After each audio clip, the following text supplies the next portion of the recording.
Hi, I'm Natasha, and in my podcast, I'll be sharing my thoughts on leadership practices in an ECE setting. According to Douglas, leadership plays a very important role in supporting and sustaining the quality in ECE settings.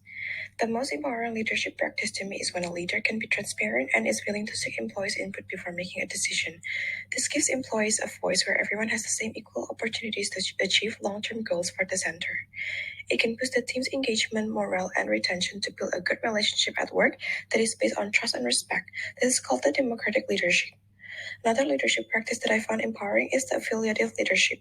This is when leaders put their employees first. Having a leader that focuses on employees' health and well-being, as well as their professional needs, is imperative to encourage harmonious and peaceful collaborations within teams. As a result, happy employees are more courageous, open, trusting, and helpful, which goes hand in hand with the happiness and well-being of the children in response to higher satisfaction, engagement, and productivity. Being a leader also means tackling difficult situations in the workplace that addresses issues such as race, discrimination, hate, and oppression in early childhood classrooms. People tend to shy away from these issues. However, as a leader working in an ECE setting, implementing inclusive practices in the workplace is necessary. Teaching children to have a cultural awareness from a very early age is the best way to break those stereotypes as they grow older. Leaders are expected to be transparent towards their discussions with parents in the child's learning progress, including behaviors that might involve signs of racism or hate against their peers or teachers in the room. It could be challenging to talk about these issues with parents. However, being transparent could tackle this issue by having a collaborative discussion with parents on their input and finding a solution to improve the inclusive practices and curriculum in the center. Inclusive leaders work collaboratively with their team. They understand that a diverse team can come up with great ideas, and they celebrate the fact that a diverse team of thinkers is greater than any individual within it. Both advocacy and activism are fundamental to the professional and ethical responsibilities of all educators, especially leaders. The duty of being a leader involves recognizing and addressing any barriers to optimize the learning, development, and well-being of the children as well as families. Some of the barriers may be a parent without familial support, suffering from severe mental illness, and unequal access to quality ECE for Indigenous children. As a leader who implements the practice of transparency and respecting collaborative discussion and relationships with the team, the most ethical approach to these barriers are to discuss and educate the team about the issues that the center or any ECE setting are facing and how to become an advocate and activist in these situations.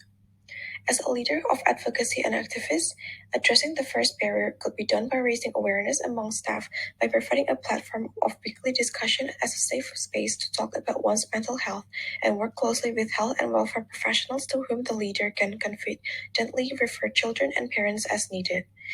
Addressing the second barrier could be done by using curriculum to explore issues on social justice and equity as a foundation for children to develop as active learners and citizens concerned with the needs of others. Leaders can also organize a fundraising event that is family-friendly to raise money for Indigenous children to access quality studies and attend the center. Effective leadership builds and promotes a positive organizational culture and professional learning community. Leaders are expected to follow the NQF and ECA Code of Ethics as a guidance on conducting professional, collaborative, and ethical relationships with families and staff that aligns with the organization's philosophies and culture. Building relationship with families should be a priority as it gives leaders a better understanding of the child's learning style and the parents' expectations on their child's progress. This includes familiarizing families with routines in the service and assisting them through every step of the way, continually building relationship with families through ongoing meaningful communication, arrange parent meetings on the child's development and invite them to provide suggestions and feedback.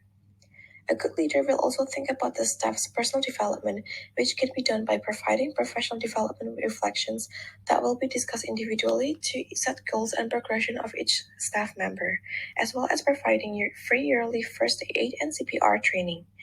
Leadership administration isn't limited to the professional development of the staff, but also considering the staff's well-being. Having staff dinners develops the bond between leaders, teachers, and educators outside the work setting. Leaders should value the effort and hard work of the team. For instance, on Educators' Day, leaders can ask their teams on how to make them feel extra special by listening to inputs like getting a coffee machine or seat massager. This gives the team a sense of belonging and value at work. An object that represents the leadership practice that I chose is a bunch of light bulbs, not just one, but a lot. This symbolizes an expression of creativity and generating new ideas in the decision-making process and setting a long-term goal. In a dark room, one light bulb won't be enough to generate one's own light. Therefore, the more light bulbs in the room, the brighter the room is going to be. Both democratic and affiliative leadership practices focus on building the foundation of collaborative relationships between educators and families to build a better future for young children.